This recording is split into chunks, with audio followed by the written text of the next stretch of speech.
Hello friends, आप लोगों का स्वागत है मेरे फ्लाइंग मास्टर चैनल में, यूट्यूब चैनल में। और आप लोगों को आपको मालूम है कि हम चैप्टर 10 कर रहे हैं व्रत, और हमने एक्सरसाइज 10.2 के 12 क्वेश्चन तक कर लिए थे। यानी आज का लेक्चर जो है वो आज इसका आखिरी लेक्चर है। अभी इसका एग्जाम्पल भी है, आखिरी नहीं हो पाएगा क्योंकि एग्जाम्पल्स भी और 2 थ्योरम्स है जो हमें करनी है। तो 12 क्वेश्चन तक हम कर चुके थे। मैंने आपको बताया था कि ये जितने भी क्वेश्चन चल रहे हैं वो सारे के सारे ही इंपॉर्टेंट है। आज हम करने वाले हैं एक्सरसाइज 10.2 का आखिरी क्वेश्चन, क्वेश्चन नंबर 13।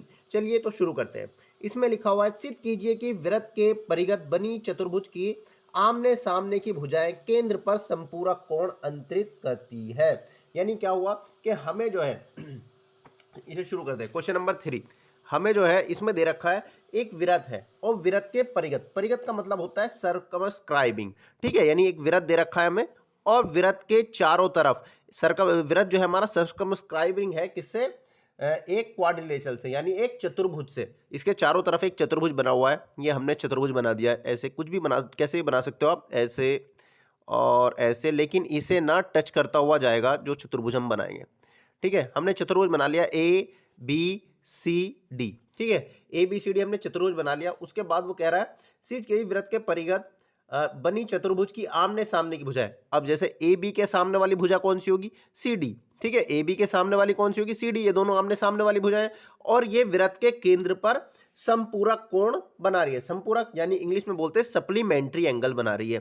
ठीक है, तो हमने जो क्या करा, यानी ये क्वेश्चन हमें मतलब गिवन तो हमें कुछ दे ही नहीं रखा है, बस एक चतुर्भुज दे रखा है। टू प्रूव देखते हैं। टू प्रूव क्या करना है कि हमें प्रूव ये करना है कि जो हमारा जो चतुर्भुज के आमने सामने वाली भुजाएं, आमने सामने वाली ए बी और ये सी डी, ये जो है वृत्त के केंद्र पे, वृत्त का केंद्र हमने ओ मान लिया, ये वृत्त के केंद्र पर संपूरक कोण बना रही है। यानी ये वाला कोण जो और ये वाला कोण, ये दोनों जो है जुड़ के 180 बना रहा है। यानी angle A O B plus angle C O D, angle C O D is equal to 180 degree. संपूरक कोण किन्हें कहते हैं? जिन दो कोणों का या दो से ज्यादा कोणों का योग जो है 180 डिग्री होता है, उन्हें हम संपूरक यानी सप्लीमेंट्री एंगल बोलते हैं। ठीक है, यानी ए ओ बी। अब इसमें दो भुजाएं, एक ये तो हो गई ए बी के सामने वाली सी डी, और एक भुजा है बी सी। बी सी के सामने वाली भुजा कौन सी होगी? ये डी ए।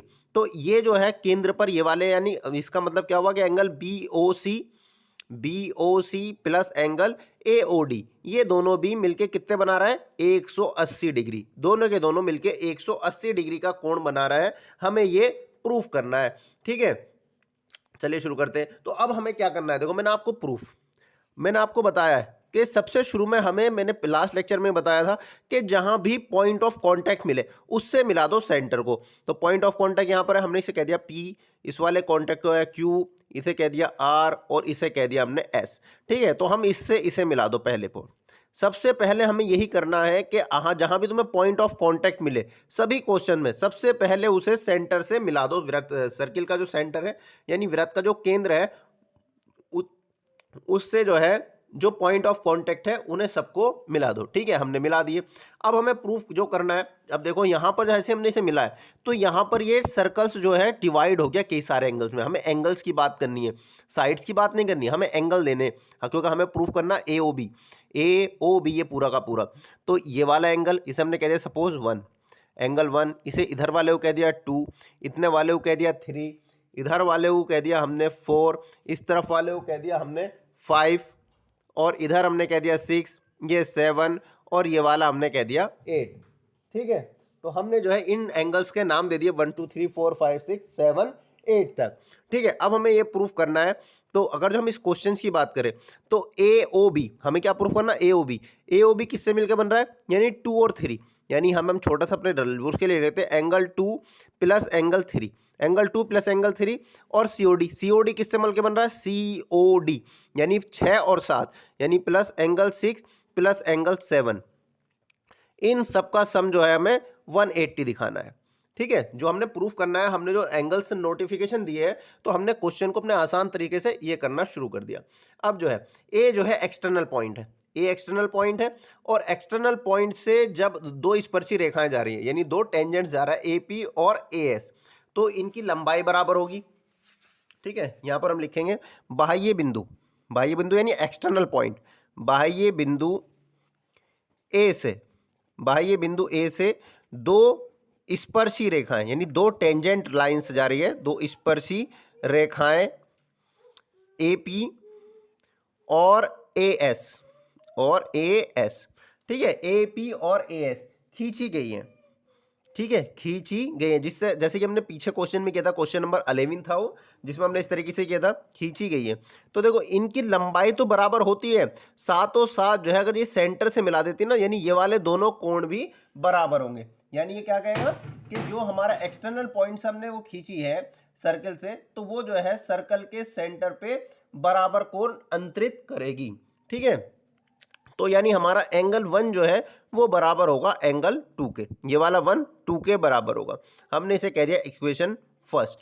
सिमिलरली कि यहाँ पे बी एक्सटर्नल पॉइंट है, तो ये वाला एंगल 3 एंगल 4 के इक्वल होगा, यानी एंगल 3 बराबर एंगल 4, इक्वेशन 2 कह दिया हमने इसको।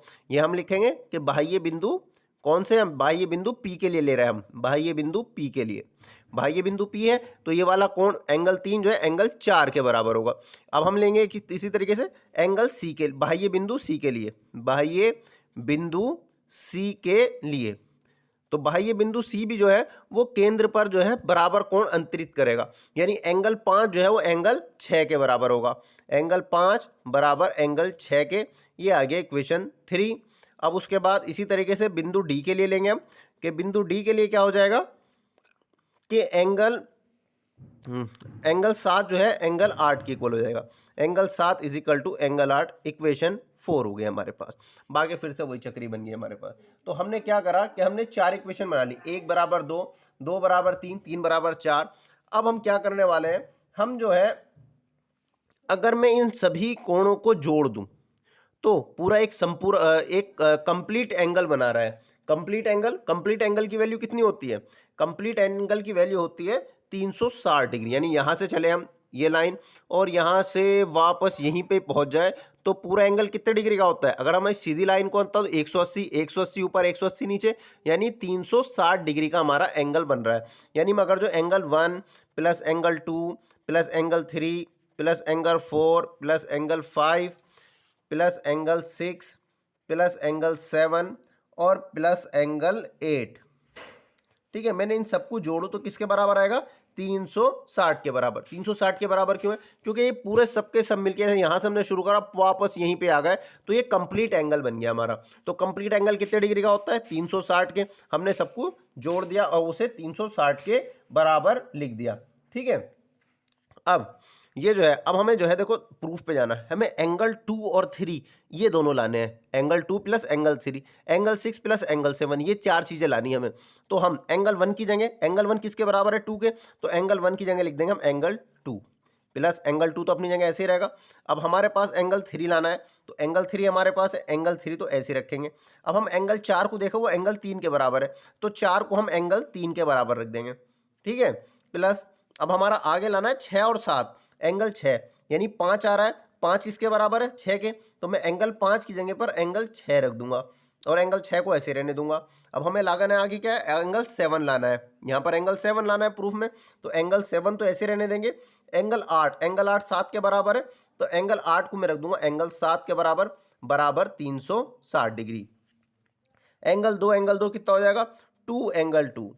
इसी तरीके से एंगल 3 2 एंगल 3, एंगल 6 यानी 2 एंगल 6 प्लस एंगल 7 यानी 2 angle 7 is equal to 360 degree. यहाँ पर दो सब में से कॉमन आ जाएगा, जैसे दो कॉमन आएगा तो ब्रैकेट में बचेगा angle 2 plus angle 3 plus angle 6 plus angle 7 is equal to 360 degree, ठीक है। ये 2 मल्टीप्लाई में है तो इनके डिवाइड में चले जाएगा 360 के। और अगर हम एंगल 2 प्लस एंगल 3 देखें तो एंगल 2 एंगल 3 किसके बराबर है, एंगल AOB के। यहाँ पर भी देखो एंगल 2 और एंगल 3 किसके बराबर है, AOB के बराबर, यानी 2 तो डिवाइड में चला जाएगा और हम 2 प्लस 3 को लिख देंगे एंगल AOB। प्लस एंगल 6 और 7 को देखेंगे तो एंगल 6 और एंगल 7 किसके बराबर है, angle 6 plus angle 7, angle 6 plus angle 7 COD के बराबर, यानी एंगल COD इजिकल टू किसके हो जाएगा 360। और यहां से हमारा 2 मल्टीप्लाई में था, ये 360 के अपॉन में चला जाएगा, अपॉन में 2 से काटेंगे, 2 1 द 2, 2 8 द 16, यानी 180, यानी angle AOB plus angle COD वो बराबर आ गया 180 डिग्री के। यही हमें प्रूफ करना था। क्या करना था? यही हमें प्रूफ करना था कि ये जो है 180 डिग्री के बराबर आ रहा है। अब हमें इसे दूसरे वाले को प्रूफ करने की जरूरत नहीं, अब हम लिख लेंगे सिमिलरली, या लिखेंगे हिंदी में इसी प्रकार। इसी प्रकार, क्योंकि बिल्कुल सेम प्रोसीजर चलना है। बस आपके जो है अगले वाले में क्या करेंगे हम कि BOC किसकी मिलकर बन रहा है? BOC यानी एंगल 4 प्लस एंगल 5, और AOD किससे मिलकर बन रहा है? AOD 1 प्लस 8 यानी angle 1 plus angle 8 is equal to 180 degree. तो इसी तरीके से जो है हमें ये करके नहीं दिखाना, बट डायरेक्ट लिख देंगे इसी प्रकार angle BOC plus angle AOD is equal to 180 degree.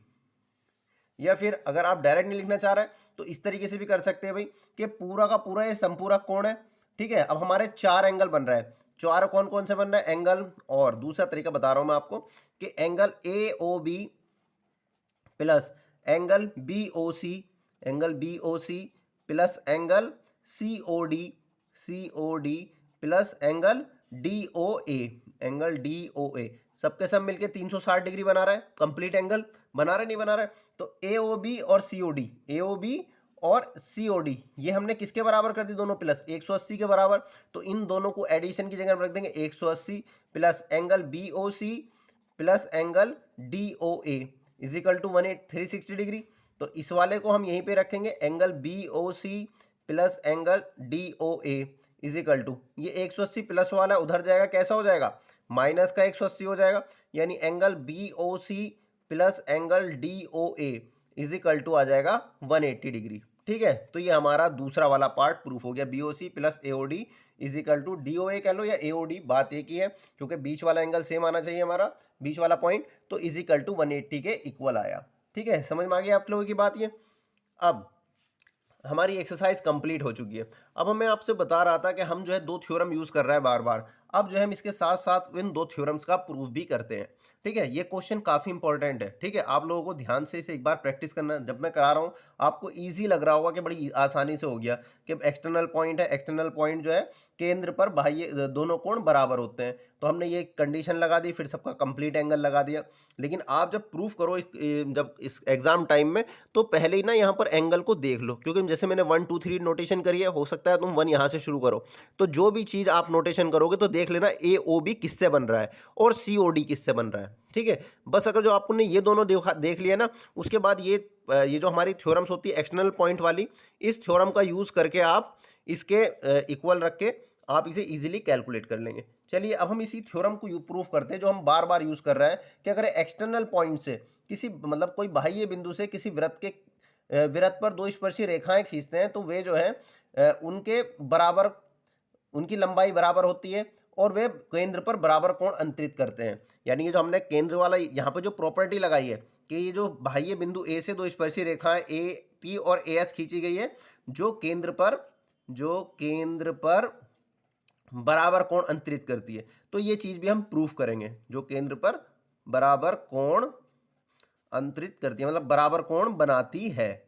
ठीक है, अंतरित करती है, यानी इंग्लिश में बोलेंगे इसे the two tangent drawn from the external point circle subtend equal angle at the centre. ठीक है, सेंटर पे इक्वल एंगल्स बनाती है। ठीक है, ये थ्योरी आपको यहाँ पे लिखनी पड़ेगी, बस एक बार लिखेंगे आप, बाकी बाह्य बिंदु B, बाह्य बिंदु C, इस तरीके से लिख के आप डायरेक्टली प्रूफ कर सकते हैं। और इन सब का एडिशन 360 होगा, कंप्लीट एंगल है।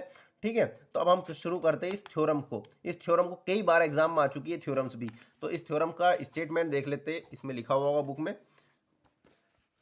तो बुक्स में जो थ्योरम्स आती है कि बाह्य बिंदु से वृत्त के केंद्र पर खींची गई स्पर्श रेखाओं की लंबाई बराबर होती है, ये है हमारी थ्योरम। ठीक है, काफी इंपॉर्टेंट थ्योरम है, कई बार आ चुकी है ये। ठीक है, तो अब हम इसे करते हैं, ये है थ्योरम नंबर 2। पहली वाली कौन सी है? पहली वाली भी चलो अभी बाद में करेंगे, पहले थ्योरम 2 ये इंपॉर्टेंट है। इसमें क्या कह रहा है कि एक्सटर्नल पॉइंट, यानी कोई एक सर्कल दे रखा है हमें जिसका सेंटर O है।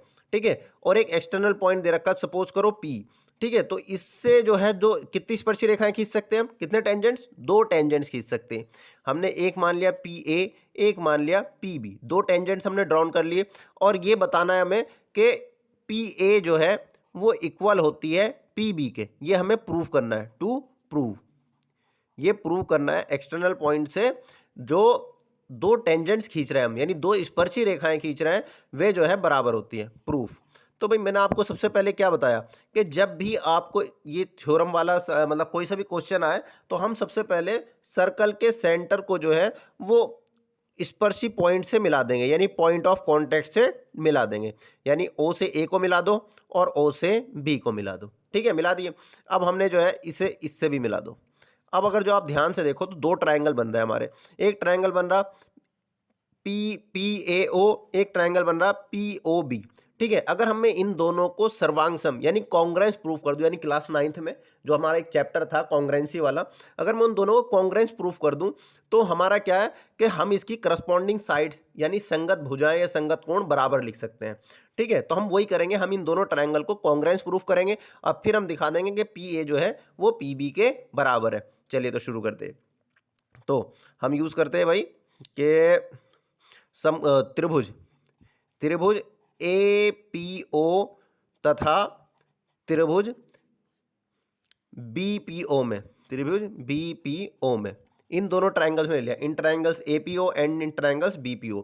अब हमें कोई सी तीन कंडीशन इसमें इक्वल दिखानी है जब हमारा ट्रायंगल कॉन्ग्रेंस होंगे। आपने क्लास 9 में डिटेल में पढ़ा होगा, कॉन्ग्रेंसी का पूरा चैप्टर है एक कि कॉन्ग्रेंस किस तरीके से प्रूफ करते हैं। उसमें जो है काफ़ी सारे रूल्स होते हैं कि SSS यानी तीन साइड इक्वल दिखा दो, या SAS साइड एंगल साइड, या ASA एंगल साइड एंगल, एक होता है RHS। ठीक है, इस तरीके से ये रूल्स होते हैं। जिन कोई सी भी तीन चीज़ें हम इक्वल दिखा देते हैं ट्रायंगल्स की तो हमारे ट्रायंगल कॉन्ग्रेंस हो जाते हैं। तो हमें इसमें कोई सी तीन चीज़ें इक्वल दिखानी है। तो सबसे पहले क्या होगा भाई, सबसे पहले हम लिखेंगे OA is equal to OB। OA is equal to OB क्यों लिखा है, साथ में हमें रीजन जरूर देना होता है कि ये जो है वृत्त की त्रिज्या है, एक ही वृत्त की त्रिज्या है, त्रिज्या OA और OB, तो वृत्त की त्रिज्या बराबर होगी, यानी इंग्लिश में बोलेंगे रेडियाई ऑफ द सर्कल, और हम हिंदी में लिखेंगे वृत्त की त्रिज्याएं। वृत्त की त्रिज्या, दोनों वृत्त की त्रिज्या है तो त्रिज्याओं की लंबाई बराबर होती है हमेशा, तो OA is equal to OB लिख दिया। ठीक है, दूसरी चीज क्या लिखेंगे हम, OP अगर जो हम ध्यान से देखें OP ऊपर वाले ट्रायंगल में भी आ रही है और OP नीचे वाले ट्रायंगल में भी आ रही है, तो हम लिखेंगे OP is equal to OP, यानी ये क्या है, कॉमन लाइन, कॉमन लाइन, और हिंदी में बोलते हैं इसे उभयनिष्ठ रेखा, यानी कॉमन को इंग्लिश में बोलते, हिंदी में बोलते उभयनिष्ठ रेखा। अब तीसरी कंडीशन क्या होगी भाई, मैंने आपको पहले ही बताया कि जैसे ही वृत्त के केंद्र से स्पर्शी रेखा पर वृत्त स्पर्शी बिंदु को मिलाते तो वो स्पर्शी रेखा से 90 डिग्री का कोण बनाती, तो ये 90 डिग्री, सेम यहां से भी स्पर्शी रेखा स्पर्शी बिंदु से कितने डिग्री का कोण बनाएगी, 90 डिग्री का। तो यहां पर एंगल OAP बराबर एंगल OBP ये जो होगा ईच 90 डिग्री, दोनों के दोनों 90 डिग्री होंगे, तो 90 के बराबर हो गए। कौन सी प्रॉपर्टी लगी इसमें, कौन सा रूल लगा, ये हमारे पास रखे हुए हैं। देखो RHS लगता है जब एक एंगल 90 डिग्री हो, और तो हम देखेंगे कि RHS जब भी आपका 90 डिग्री आप बराबर दिखा रहे हो ना, तो आपका दिमाग पहले इस पर आना चाहिए RHS पे। तो देखते हैं इसमें, देखो 90 डिग्री राइट एंगल आ गया हमारे पास, H मतलब हाइपोटेनियस, तो 90 डिग्री के सामने वाली होती है हाइपोटेनियस, तो ये 90 डिग्री का कोण है, इसके सामने वाली हाइपोटेनियस यानी कर्ण, कर्ण भी बराबर है हमारा OP is equal to OP। तो यहाँ पर बाई और तीसरी हमारी एक साइड होनी चाहिए, तो कोई सी भी साइड हो, ये वाली हो या ये वाली हो, तो ये वाली साइड इक्वल दे रखी है हमने, तो by RHS property RHS property criterion के थ्रू जो है ट्रायंगल OAP जो है वो कॉन्ग्रेंस हो गया। कॉन्ग्रेंस का निशान ऐसे होता है ट्रायंगल OBP के, दोनों ट्रायंगल कॉन्ग्रेंस हो गए। जब दो ट्रायंगल कॉन्ग्रेंस सिद्ध कर देते हैं हम, तो उसकी करस्पॉन्डिंग साइड्स करस्पॉन्डिंग एंगल्स वो इक्वल हो जाते हैं। अब जब हम दो ये प्रूफ कर दिए तो हम ये कह सकते हैं कि AP जो है वो बराबर है, सॉरी AP जो है वो बराबर है किसके, BP के, और यहाँ पे रीजन लिख देंगे बाई CP/CD। इंग्लिश में इसके फुल फॉर्म होती है corresponding parts of congruence triangle.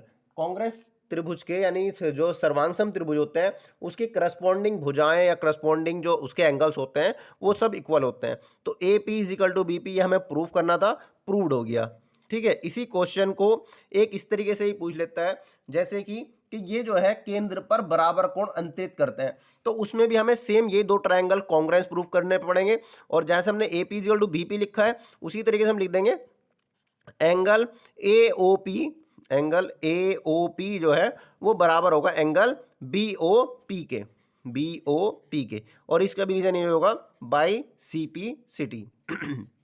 देखो ये वाली प्रॉपर्टी जो है अभी मैंने इससे पहले वाले क्वेश्चंस में यूज करी है। देखो यहाँ पर जो है अपना एक्सटर्नल पॉइंट था और ये केंद्र पर बराबर कोण अंतरित कर रहा है। एंगल 1 और एंगल 2 जो हमने लिखा है बराबर, यहाँ पर हमें ये प्रूफ करने की जरूरत नहीं है ये चीजें करके, हम यहाँ पर डायरेक्ट लिखेंगे। हम इसका यूज कर रहे हैं इस वाली थ्योरम्स का, नीचे वाली का, ठीक है, कि एक्सटर्नल पॉइंट से जो दो स्पर्शी रेखाएं खींची जाती है तो वे जो पॉइंट ऑफ कांटेक्ट होता है वो वृत्त के केंद्र पर बराबर कोण अंतरित करता है, यानी एंगल 1 एंगल 2 के बराबर होगा, जो हमने क्वेश्चन नंबर 13 में यूज करी। तो उसका प्रूफ कैसे करा हमने, इस तरीके से, ठीक है, समझ में आ गई आपकी।